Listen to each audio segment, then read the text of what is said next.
Good morning, children. Today we'll study class 10, economics chapter 2, that is sectors of the Indian economy. Okay.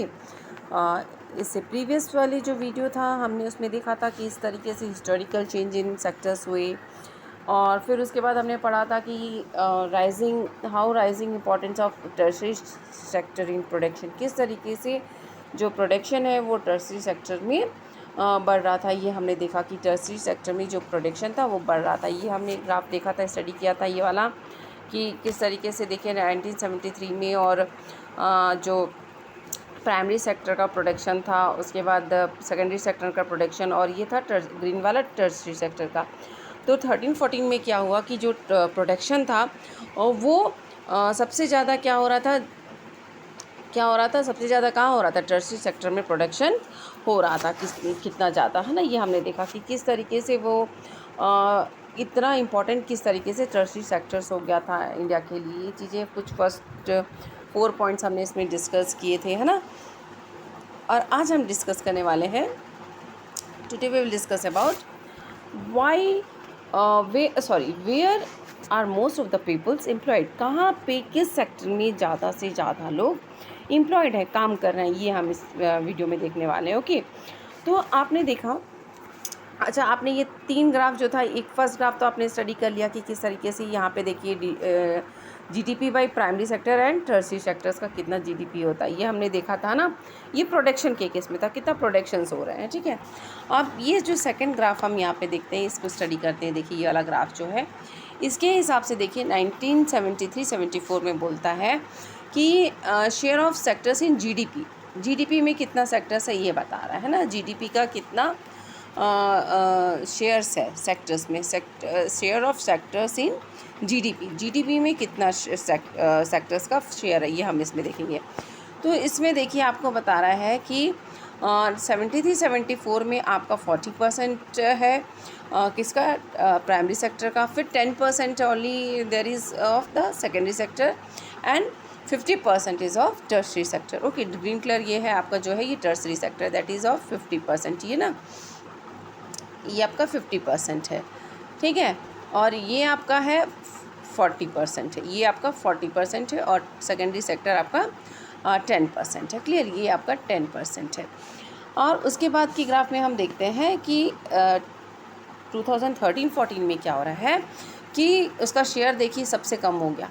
यहाँ पे देखिए ये आपका क्या है, प्राइमरी सेक्टर में आपका खाली कितना रह गया है, देखिए बहुत कम रह गया, 10% आई थिंक रह गया है, 10%। और उसके बाद आपका देखिए 20% आपका ये आ गया सेकेंडरी सेक्टर्स, और रिमेनिंग जो 70% है वो पूरा आपका कहाँ चला गया है, किस में चला गया, टर्शरी सेक्टर में। तो ये था कि कितना जीडीपी परसेंटेज है, ठीक है। तो ये एक ग्राफ आप याद रखिए। तो टर्शरी सेक्टर में देखिए कितना ज़्यादा ग्रोथ हुआ। क्लियर, ये इसको याद रखिएगा। अब किस शेयर में कितने वो एक प्रोडक्शन वाला देखा हमने, एक जीडीपी वाला देखा, और ये है एम्प्लॉयमेंट के लिए, किस सेक्टर में कितने लोग एम्प्लॉयमेंट में है ना। तो देखते हैं share of sectors in employments में कैसा है। तो 77 और 78 में हम देखते हैं कि प्राइमरी सेक्टर में सबसे ज़्यादा लोग काम करते थे, दैट इज़ 71%। और उसके बाद आपका था सेकेंडरी सेक्टर में आपका खाली 11% और 18% आपके कहाँ हैं, टर्शरी सेक्टर में। ओके, और ये हम देखते हैं ग्राफ आ रहा आपका 17-18 में क्या हुआ कि 44% जो है वो आपका है प्राइमरी सेक्टर का है, और 25% जो कि देखो इंक्रीज़ हुआ, 11% से ये इंक्रीज़ होकर 25% हो गया, और 18% से ये इंक्रीज़ होकर 31% हो गया टर्शरी सेक्टर का। लेकिन जो आपका किसका, प्राइमरी सेक्टर का जो 71% था वो थोड़ा सा डिक्लाइन होकर कितना हो गया, 44% हो गया, है ना। तो ये 2 ग्राफ को स्टडी कीजिए, ध्यान में रखिएगा। आगे हम पढ़ते हैं, देखिएगा। Where are the most of the people employed? Graph 2 presents percentage of share of 3 sectors in GDP. अभी दिखाया मैंने। Now you can directly see the changing importance of sectors over the 40 years. इसमें हम देख रहे हैं कि किस तरीके से सेक्टर्स का जो इम्पोर्टेंट है वो बढ़ रहा है ना। पहले प्राइमरी था, फिर सेकेंडरी, उसके बाद हम देख रहे हैं कि अब टर्शियरी सेक्टर का बहुत ज़्यादा important over 40 years. Okay, a remarkable fact about the India is that while there has been change in the share of the three sector in GDP, a similar shift has not taken place in employment. ये हमने जिस तरीके से यहाँ GDP में देखा वैसा employment में नहीं देखा। ग्राफ 3 में शोज क्या कर रहा है कि share of employment in three sector in 1778, 77, 78 and 1718 the primary sector continues to be the largest employer even now. अब इसमें हमको ये बता रहा है, जैसे यहाँ पे तो हमने देखा कि जीडीपी में तो पहले भी क्या था, जीडीपी पे में क्या था, यहाँ पे हम देख रहे थे कि शेयर जो था सेक्टर का, टर्शियरी सेक्टर का थोड़ा ज़्यादा था, लेकिन उसका बाद में हमने देखा 13-14 में क्या हुआ, जीडीपी जो था वो सबसे ज़्यादा हमको कहाँ से मिल रही थी, दैट इज़ आपका टर्शियरी सेक्टर से, और प्राइमरी सेक्टर की वो बिल्कुल कम हो गई है ना, ये हमने देखा। लेकिन एम्प्लॉयमेंट के मामले में क्या था, आज भी आपका यदि वो परसेंटेज कम हुआ है, लेकिन आज भी हम देख रहे हैं कि जो ये आपका प्राइमरी सेक्टर है उसी में एम्प्लॉयमेंट ज़्यादा है। इंक्रीज़ ज़रूर या यह डिक्रीज़ हो गया, और कुछ परसेंटेज यहाँ पे इंक्रीज़ हुए, सेकेंडरी सेक्टर में भी इंक्रीज़ हुआ और आपका टर्शियरी सेक्टर में भी इंक्रीज़ हुआ, लेकिन प्राइमरी सेक्टर में अभी भी क्या था, लार्जेस्ट एम्प्लॉयर है ना, यहाँ पर अभी भी ज़्यादा सबको काम मिलता है ना, ये हमने देखा है इस ग्राफ में। Y didn't a similar shift out of primary sector happen in case of employment. जैसा जीडीपी में हुआ वैसा ही आपका एम्प्लॉयमेंट के केस में क्यों नहीं हुआ? It is because not enough jobs we are created in secondary और टर्शियरी सेक्टर। क्यों नहीं हुआ? क्योंकि जो आप बोल सकते हैं कि सेकेंडरी और टर्शियरी सेक्टर में इंक्रीज़ हुआ है ना, वहाँ पर भी एम्प्लॉयमेंट इंक्रीज़ हुआ, लेकिन उतना एम्प्लॉयमेंट वो नहीं दे पा रहा है, आज भी उतना एम्प्लॉयमेंट वहाँ पर आज भी क्रिएट नहीं हो पा रहा है। It is because not enough jobs were created in this secondary और टर्शियरी सेक्टर में इतने जॉब क्रिएट नहीं हो पा रहे हैं। Clear? Even though industrial output or the production of the goods went up by more than 9 times during the period, employment in the industries went up by around 3 times. The same applies to the tertiary sector as well. While the production is in the service sector rose by 14 times, employment in the service sector rose around the 5 times. देखिए क्या हुआ। अब ये जो तीनों graph हमने देखे थे उससे हमने क्या कंक्लूड किया कि हमने देखा कि कंक्लूजन ये निकला कि सेकेंडरी सेक्टर में इंक्रीज़ हुआ, इंक्रीज़ इन प्रोडक्शन बढ़ा, 9 टाइम्स प्रोडक्शन बढ़ गया, लेकिन एम्प्लॉयमेंट कितना टाइम्स बढ़ा? खाली 3 टाइम्स बढ़ा। ठीक है, और वही टर्शियरी सेक्टर में भी क्या हुआ कि जो प्रोडक्शन था, इंक्रीज़ इन प्रोडक्शन हुआ, that is 4 times increase in production बढ़ा, लेकिन एम्प्लॉयमेंट कितना बढ़ा? खाली 5 टाइम्स ही बढ़ा। ठीक है, अब इसका रिज़ल्ट क्या हुआ? As a result more than half of the worker in the country are working in the primary sector. इससे रिज़ल्ट ये हुआ कि आज भी जो है बहुत से रिज़ल्ट क्या है, आपका जो वर्कर्स हैं, एज अ रिज़ल्ट क्या है कि जो वर्कर्स हैं आज भी वो कहाँ काम करते हैं? इन प्राइमरी सेक्टर्स में काम करते हैं।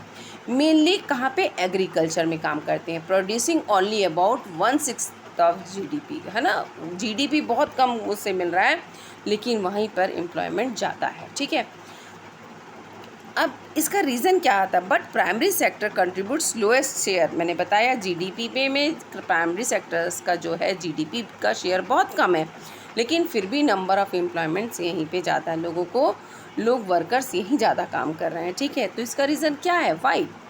इसका रीज़न हम क्या बोल सकते हैं, क्यों ऐसा हो रहा है? Y? In contrast, this secondary sector and produce the rest of the produce, whereas the employ less। वही बताया कि सेकेंडरी सेक्टर और टर्शियरी सेक्टर में जो है employ less, about half people. Does this mean that the workers in the agriculture are not producing as much as they could. अब GDP क्यों कम आ रहा है? यदि वहाँ पे हम बोलें कि लोग ज़्यादा काम कर रहे हैं, एम्प्लॉयमेंट ज़्यादा है, लेकिन जीडीपी क्यों फिर कम आ रहा है? तो क्या हम ये कह सकते हैं कि वहाँ जो एग्रीकल्चर लेबर है, क्या वो कम कार कर रहे हैं? वर्कर जो है वहाँ के, क्या वो producing as much, they are not producing as much as they can, वो उतना प्रोडक्शन नहीं कर पा रहे हैं जितना उनको करना चाहिए। इसका मतलब ये है। तो इसका रीज़न क्यों, ऐसा क्यों है? जैसे primary sector contribute lowest share करता है जीडीपी में, है ना? तो क्यों कर रहा है ऐसा, ऐसा क्यों हो रहा है? जबकि वहाँ एम्प्लॉयमेंट ज़्यादा है, लेकिन क्यों ऐसा हो रहा है कि जीडीपी का शेयर जो है उसका कम है? क्यों? रीज़न है इसका अंडर एम्प्लॉयमेंट डिस्गाइज्ड अनएम्प्लॉयमेंट। ये आपने डिस्गाइज्ड अनएम्प्लॉयमेंट क्या होता है, I think you have already red in class 9th। Okay, ये क्या होता है? देखिए, इसको एक एग्जांपल से समझते हैं कि अंडर एम्प्लॉयड और डिस्गाइज्ड अनएम्प्लॉयमेंट क्या होता है। देखिए, मैं इसको एग्जांपल से समझा रही हूँ। आपकी बुक में एक एग्जांपल दिया हुआ है जो एक लक्ष्मी है उसके वर्कर के हिसाब से दिया हुआ है, इसको आप पढ़िएगा। मैं आपको एक एग्जांपल बता रही हूँ। जैसे कि एक फार्मर है, ठीक है, उसकी 2 हेक्टर तो उसकी खेती है। आपको पता है कि मतलब ये एक फार्मर है, किसान है, एक फार्मर है और उसकी खेती मतलब फील्ड है, 2 हेक्टर का फील्ड है उसका, 2 हेक्टर्स की क्या है उसका फील्ड है। अब यहाँ पर ये क्या ग्रो करता है, वीट ग्रो करते हैं लोग। क्या करते हैं, वीट ग्रो करते हैं, ठीक है। अब इसके घर में किसान को लेकर 5 फैमिली मेम्बर और हैं, मतलब टोटल 6 मेंबर्स हैं इनके घर में। तो अब 6 के 6 लोग जो क्या है इस फील्ड में काम करते हैं, 2 हेक्टर्स के खेत में काम करते हैं। और ये काम करते हैं तो इनका प्रोडक्शन होता है 1 टन। कितना प्रोडक्शन करते हैं ये लोग? 1 टन प्रोडक्शन करते हैं। ध्यान रखिएगा, 1 टन प्रोडक्शन करते हैं। कितना प्रोडक्शन करते हैं? 1 टन वीट का प्रोडक्शन करते हैं। जब 6 लोग उस खेत में काम करते हैं तो वो लोग 1 टन का प्रोडक्शन करते हैं, ठीक है। अब क्या हुआ कि जब इसमें से क्या हुआ, 2 लोगों को क्या हो गया, 2 लोगों को काम मिल गया। 6 - 2 कर दिया मैंने। 6 लोगों को, 2 लोगों को कहीं और काम मिल गया, 2 लोगों को कहीं और काम मिल गया, वो कहीं और जाकर काम करने लगे, ठीक है। 4 लोग, अब मेंबर्स में कितने लोग बच गए? 4 लोग बच गए। अब क्या हुआ, जब ये 4 लोग भी खेती कर रहे थे, जब ये 4 लोग भी खेती कर रहे थे, कितने हेक्टर खेत पे? 2 हेक्टर का खेत उस वक्त भी था, खेत था। और 4 लोग, अब 4 लोग काम कर रहे थे तो भी प्रोडक्शन कितना हो रहा था जानते हो? 1 टन का ही प्रोडक्शन हो रहा था। जब 6 लोग काम कर रहे थे तो भी प्रोडक्शन 1 टन था। जब 4 लोग काम करने लगे तो भी प्रोडक्शन क्या था? 1 टन का ही प्रोडक्शन था। प्रोडक्शन में कोई भी कमी नहीं आई। जब लोग मेंबर्स कम हुए तो भी क्या हुआ कि प्रोडक्शन में कोई भी कमी नहीं आई। ध्यान से सुनिए, प्रोडक्शन में कोई भी कमी नहीं आई। 6 लोग काम कर रहे थे तो भी 1 टन अनाज उत्पन्न हो रहा था, और जब वो 4 लोग काम कर रहे थे तो भी 1 टन का प्रोडक्शन हो रहा था। तो प्रोडक्शन में कोई कमी नहीं आई जब मेंबर्स भी कम हुए तो। इसी को अंडर एम्प्लॉयमेंट कहते हैं। इसी को क्या कहते हैं? अंडर एम्प्लॉयमेंट कहते हैं, ठीक है। कैसे? यहाँ पर सब लोग क्या दिखता है कि एम्प्लॉयड है। सब लोग कहते हैं ना, हम वो कहते हैं कि हम तो 6 लोग काम करते हैं खेत में, बिल्कुल वो 6 लोग का खेत में काम कर रहे हैं। सब लोग कहते हैं कि हम यहाँ पर एम्प्लॉयड ही दिख रहे हैं ना भाई, वो तो खेत पे ही काम कर रहे थे 6 के लोग। लेकिन एक्चुअल में सब लोग एम्प्लॉयड नहीं होते हैं। वो कहते हैं कि हम सब एम्प्लॉयड हैं, वो काम कर रहे हैं, लेकिन एक्चुअल में क्या है, सब लोग एम्प्लॉयड नहीं होते हैं। यहाँ पर कोई, देखो यहाँ पर क्या हुआ, कोई भी आइडल नहीं था, कोई खाली नहीं बैठा था, सब लोग काम कर रहे थे। 6 के 6 लोग काम कर रहे थे। लेकिन वो जो 6 लोग थे वो अपने पोटेंशियल के अकॉर्डिंग काम नहीं कर रहे थे। जितनी उनमें पोटेंशियल है, जितनी उनमें क्षमता थी, उसके अनुसार वो काम नहीं कर रहे थे, अपना पूरा एफर्ट्स नहीं दे रहे थे, ठीक है ना। तो अपनी पोटेंशियल के हिसाब से काम नहीं कर रहे थे। इसी को हम कहते हैं अंडर एम्प्लॉयमेंट और डिस्गाइज्ड अनएम्प्लॉयमेंट कहते हैं इसको, ठीक है। समझ में आया एग्जाम्पल? तो देखिए, अब इसको रीड आउट करना है तो इसको अब नहीं तो एग्जांपल से आपको बहुत अच्छे से समझ में आ गया होगा। आप देखिए मैं इसको एक बताती हूँ कि अंडर आप डिस्गाइज एम्प्लॉयमेंट का हम कैसे आप लिखेंगे। कोई पूछेगा आपसे कि क्या होता है, तो when person is not working to his or her potential, okay, is known as disguise unemployed. जब इंसान कोई भी व्यक्ति हो अपने पोटेंशियल के हिसाब से काम नहीं करता है तब हम उसको डिस्गाइज अनएम्प्लॉयड एम्प्लॉयमेंट कहते हैं। और यहाँ पे ऐसा दिखता है कि लोग काम कर रहे हैं। देखो अब 6 लोग काम कर रहे थे, लेकिन उसमें से जब 2 लोग चले भी गए तो भी प्रोडक्शन में कोई कमी नहीं आई, प्रोडक्शन उतना ही का उतना हो रहा था। तो इसी को हम कहते हैं कि डिस्गाइज छुपा हुआ, मतलब अब इसमें दिखता नहीं है, हिडन नहीं है ना, कि इसमें लोग कहते हैं हम काम कर रहे हैं पर वो एक्चुअल में अपने पोटेंशियल के हिसाब से काम नहीं कर रहे होते हैं। इसी को कहते हैं डिस्गाइज अनएम्प्लॉयमेंट। ओके, अब इसको अब जो सिचुएशन अभी मैंने बताया कहानी के तौर पे उसके हिसाब से देखिए, it is a situation in which more people or workers are working in an activity. इसमें क्या होता है कि ऐसा सिचुएशन होता है कि इसमें ज़्यादा से ज़्यादा लोग काम क्या करते हैं, एक एक्टिविटी में काम करते हैं, एक्टिविटी में काम करते हैं आर देन रिक्वायर्ड। जितनी ज़रूरत नहीं है उससे ज़्यादा लोग वहाँ काम करते हैं।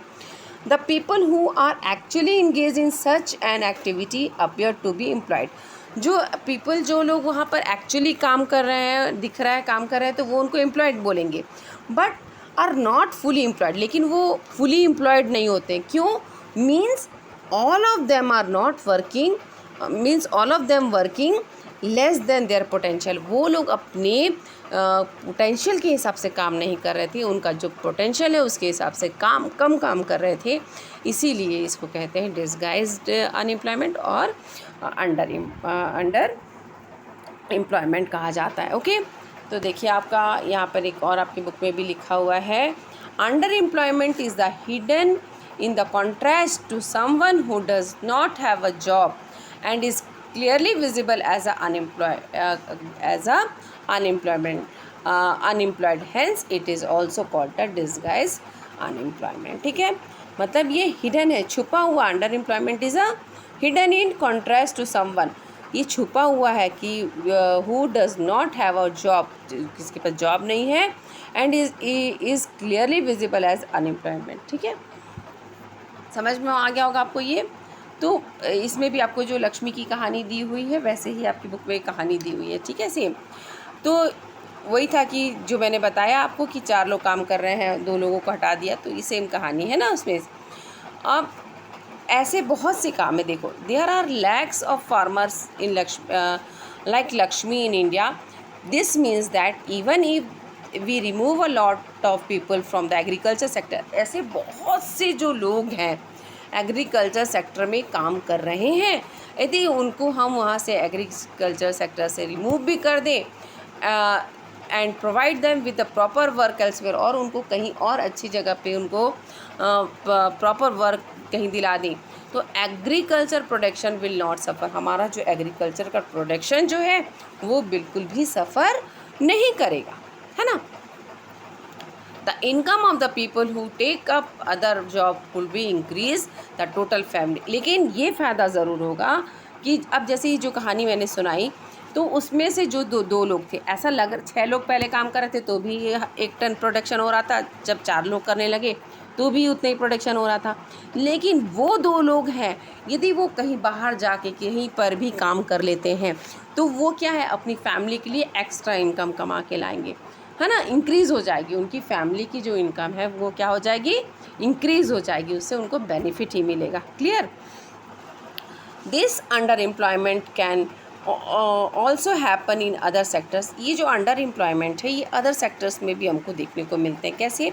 For example there are thousands of the casual, कुछ कैजुअल वर्कर्स भी हैं, workers in the service sector in the urban areas में, जो कैसे डेली एम्प्लॉयमेंट के बेसिस पे who search for daily employment, जिनको रोज़ का ही काम ढूंढना पड़ता है, जैसे कि पेंटर्स हैं, प्लम्बर्स हैं, रिपेयर्स पर्सनस हैं जो रिपेयर करते हैं, और and others doing odd jobs.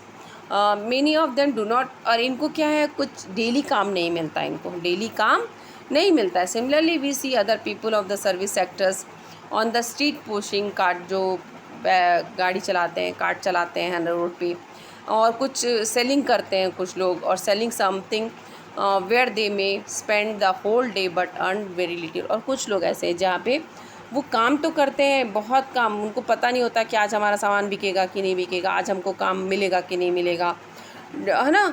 तो इस तरीके से वो काम करते हैं। They are doing this work because they do not, ये उनको ऐसा काम क्यों करना पड़ता है कि उनको इसका बेटर अपॉर्चुनिटीज़ नहीं है काम के लिए ना, तो उनको इंतज़ार करना पड़ता है। कोई रिपेयरिंग वाला होगा तो कोई बुला देगा तो ठीक है आज पैसा कमा लेंगे, यदि कल किसी ने नहीं बुलाया तो नहीं कमा पाएंगे वो, है ना। तो इस तरीके से है ये, ठीक है। दूसरे सेक्टर्स में भी हमको देखने को मिलता है, और ये हमने पढ़ा। उसके बाद आता है आपका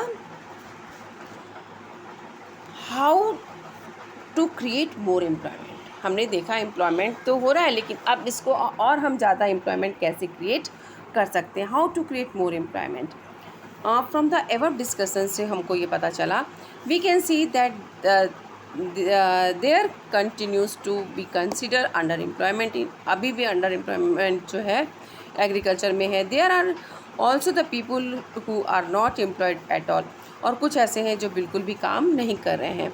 in what veg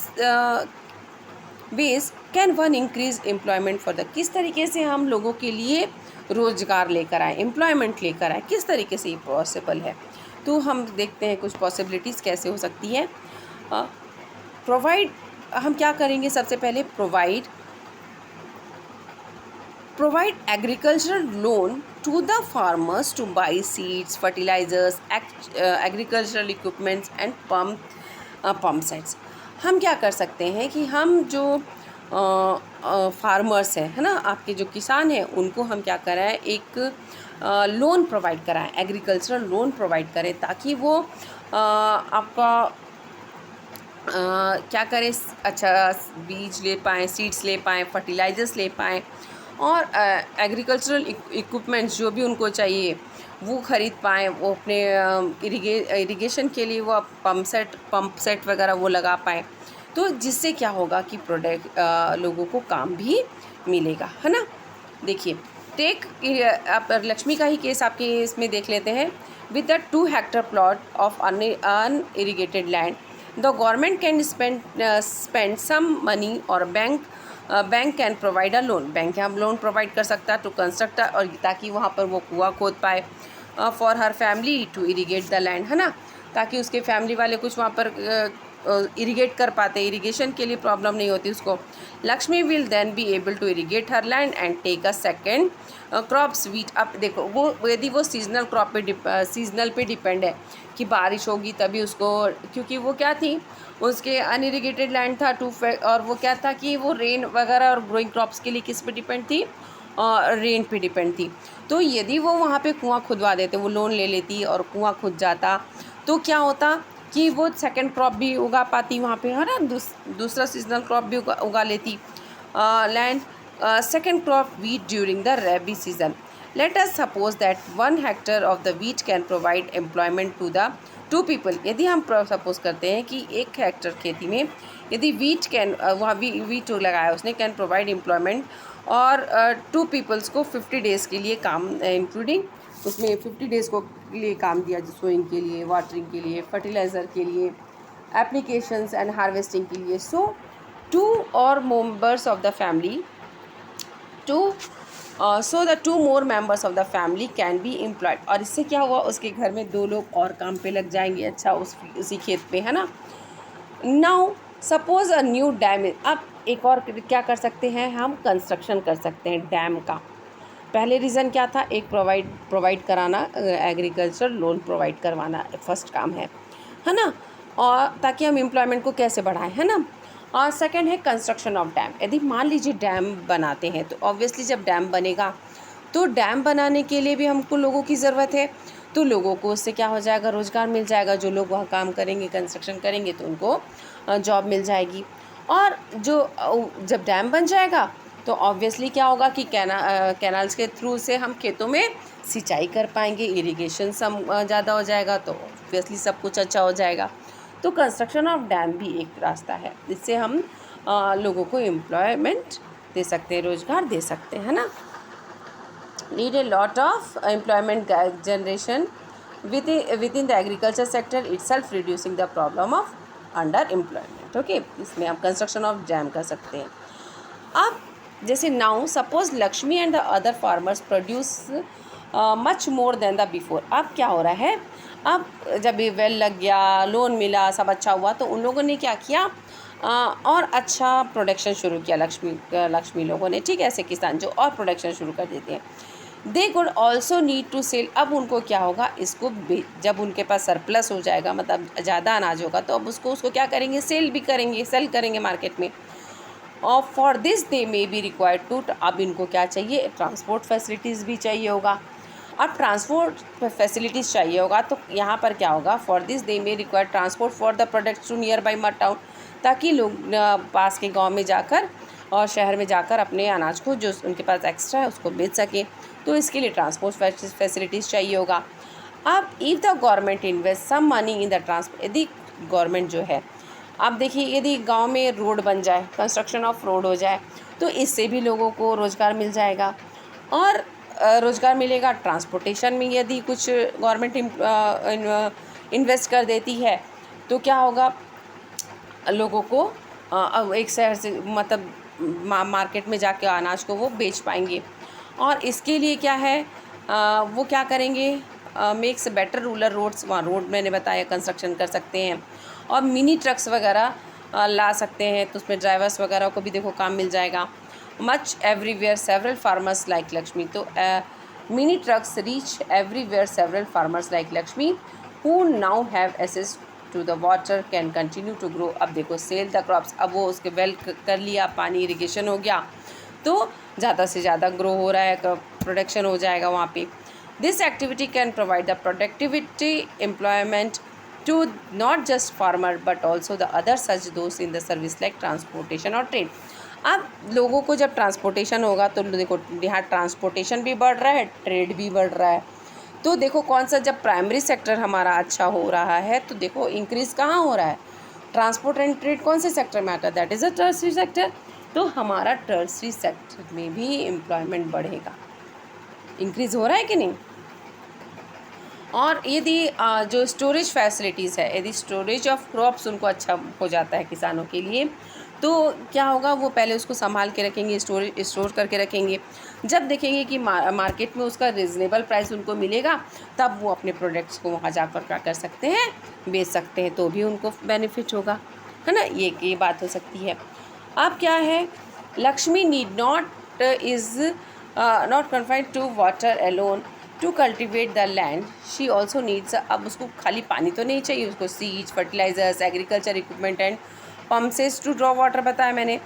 being a poor farmer she cannot afford the many of this, इससे गरीब थी इसलिए वो पूरा कुछ अफोर्ड नहीं कर सकती थी वो, so she will have to borrow money from the money lenders. अब वो क्या करेगी, मनी लैंडर्स से जो ज़मींदार वगैरह है उनसे पैसे लेकर उधार, एंड पे द, और वो क्या करेगी, हाई रेट ऑफ इंटरेस्ट उसको में देते हैं गाँव वाले, आपको पता है ना। ये द लोकल बैंक, वहाँ जो लोकल बैंक है, यदि उसको क्रेडिट पे कुछ पैसे रिजनेबल रेट ऑफ इंटरेस्ट में पैसे दे देते हैं, she will be able two by all, और ये फिर वो क्या करेगी, रिजनेबल रेट पे उसको दे देंगे इंटरेस्ट रेट पे, तो वो उस पैसों से वो इक्विपमेंट्स, फर्टिलाइजर्स, आपका सीड्स खरीद पाएगी, है ना। This means that along with the water we also need to provide cheap agriculture credit, ताकि हम उसको बताया था पहले में भी कि चीप, सस्ते में रेट ऑफ इंटरेस्ट में हम उनको पैसे प्रोवाइड कराएं, है ना, क्रेडिट पे पैसे दें, ताकि वो अपनी फार्मिंग को इम्प्रूव कर सकें। वी विल, ये हम मनी एंड क्रेडिट में और चैप्टर में इसको डिस्कस करेंगे। और एक फोर्थ पॉइंट और ये आता है कि जो आप क्या एक है to promote and locate industries and service in the semi rural areas where a large number of people may be employed. क्या करना है, किसको प्रमोट करना है हमको, लोकेट इंडस्ट्रीज़ का इस्टेब्लिश करना, कहाँ पे, सेमी रूरल एरिया में, ताकि लोगों को ज़्यादा से ज़्यादा काम करें। जैसे हम बोल सकते हैं कि एक फार्मर है जो क्या है कि फ्रूट्स की खेती करता है, जो फ्रूट्स लगाता है, ठीक है। अब उसके वहीं आसपास में क्या होगा, एक इंडस्ट्री बन गई। अब फार्मर क्या करेगा, ये अपने जो फ्रूट्स हैं वो जाके उस इंडस्ट्रीज़ को देगा, जहाँ पे इंडस्ट्री में क्या होगा, यहाँ पे उसको फ्रूट्स को प्रोसेस किया जाएगा और उससे क्या निकाला जाएगा। यदि मान लीजिए फ्रूट्स को वहाँ जाके इंडस्ट्री को दे देगा और वो इंडस्ट्रीज़ क्या करेगा, फ्रूट को प्रोसेस करके उसका जैम बनाए, जूस बनाए, है ना, और फिर उस बनाएगा। तो इससे क्या है, लोगों को देखो लोगों को काम भी मिलेगा कि नहीं, ज़्यादा लोगों को काम भी मिलेगा और फार्मर का फ़ायदा भी होगा, है ना, उसकी भी इनकम बढ़ती जाएगी। अब देखते हैं इसमें एग्जांपल है जो कैसे है इसका एग्जांपल बुक का। अभी एक एग्जांपल मैंने बताया आपको। सपोज़ सॉरी किधर चला गया, ओके सॉरी कहाँ चला गया, हम देखते हैं एक minute. Oh here it is, okay ये है एग्जाम्पल है यहाँ पर भी। Suppose many farmer decide to grow arhar और चिक पी पल्स क्रॉप को उगाने की कोशिश कर रहे हैं, उन्होंने डिसाइड किया। सेटिंग अप दाल मिल, और वहाँ पर उन्होंने दाल मिल भी लगा ली। टू प्रोक्योर और process this and sell in the cities in some in one such example. मैंने जैसे फ्रूट का बताया कि किसान ने फ्रूट लगाया, वहीं पे किसी ने फैक्ट्री लगा दी ताकि वहाँ से जूस और जैम हम बना पाए। तो यहाँ पे दिया कि दालों को प्रोसेस करके उसको दूसरे जगह शहर में भी लोग बेच सकते हैं, है ना। तो इससे अब देखिए, opening a cold storage could give an opportunity for a farmer to store। अब हमने दी कोल्ड स्टोरेज फैसिलिटीज़ भी दे दी फार्मर को, तो इससे क्या होगा कि वो प्रोडक्ट को अपने स्टोर कर सकेंगे, जैसे पोटैटो है, ओनियन है, and sell them when the, और इसको मैंने वही बताया कि वो अपने जब स्टोरेज का फैसिलिटी उनको अच्छे से मिलेगा, तो जब मार्केट में रिजनेबल प्राइस उनको मिलेगा तब वो उस प्रोडक्ट को वहाँ मार्केट में जाकर बेच पाएंगे, ठीक है। In the village near the forest areas we can start honey collection. अब फॉरेस्ट एरिया के पास हम हनी कलेक्शन सेंटर्स खोल सकते हैं, where farmers can come and sell with wild honey. वहाँ पर किसान आके शहद बेच सकता है। It is also possible to set up the industries that process vegetables, agriculture produce like potato, sweet potato, rice, wheat, tomato, fruits which can be sold outside the market, okay। this will provide the employment। इससे employment मिलेगा industries में भी, located in the semi rural area में जो industries खुलेगी वहाँ पे लोगों को नौकरियाँ मिल जाएंगी, and not necessarily in large urban centers, okay। ये था। और ये हमारा ये वाला ओके, ये मैं आपको इसके बाद और जो गवर्नमेंट ने इसके लिए और क्या क्या स्कीम बनाई ये भी है, इसमें बहुत लंबा है, ये वीडियो लंबा होते जा रहा है मेरा। चलिए कोई बात नहीं, इस चैप्टर को ये वाले पॉइंट को और क्लियर कर देती हूँ मैं आपको। डू यू नो दैट, और एक क्या चीज़ हम कर सकते हैं, improving health and education sector will also help in creating opportunities. यदि हम हेल्थ सेक्टर को इम्प्रूव करें, एजुकेशन को इम्प्रूव करें, तो भी हम एम्प्लॉयमेंट की अपॉर्चुनिटीज़ को हम क्रिएट कर सकते हैं। कैसे, आप देखिए, do you know that in India about 60% of the population belongs to the age of 5 to 29 years, ठीक है। Out of this only 51% are attending education. सिर्फ 51% जाते हैं कहाँ, एजुकेशनल इंस्टीट्यूशन जाते हैं। The rest are particularly those age less than 18 and they may be at, और वो बाकी लोग कहाँ हैं, या तो घर पे हैं, many of them may be working as a child labour, और कुछ लोग पढ़ाई के लिए तो जा नहीं रहे हैं, बाकी लोग क्या कर रहे हैं, चाइल्ड लेबर है ना, बाल श्रमिक हैं वो। If this childrens are to attend school we will acquire more buildings more teachers and other staffs. यदि ये सारे बच्चे स्कूल अटेंड करें तो हम लोग के लिए देखिए कितना हो जाएगा। यदि अभी इतने बच्चे नहीं पढ़ रहे हैं पा रहे हैं, यदि ये सारे बच्चे स्कूल में आ जाएं तो क्या होगा कि और स्कूल्स बिल्डिंग्स बनानी पड़ेंगी और टीचर्स को अपॉइंटमेंट मिलेगी, है ना, ज़्यादा टीचर्स अपॉइंट होंगे और स्टाफ को भी जॉब मिलेगा, इससे भी एक जॉब मिलेगी लोगों को। और study conducted by the erstwhile planning commission now known as NITI estimates that nearly 20 lakh jobs can be created in the education sector alone. 20 lakh job हम एजुकेशन सेक्टर में क्रिएट कर सकते हैं, ठीक है।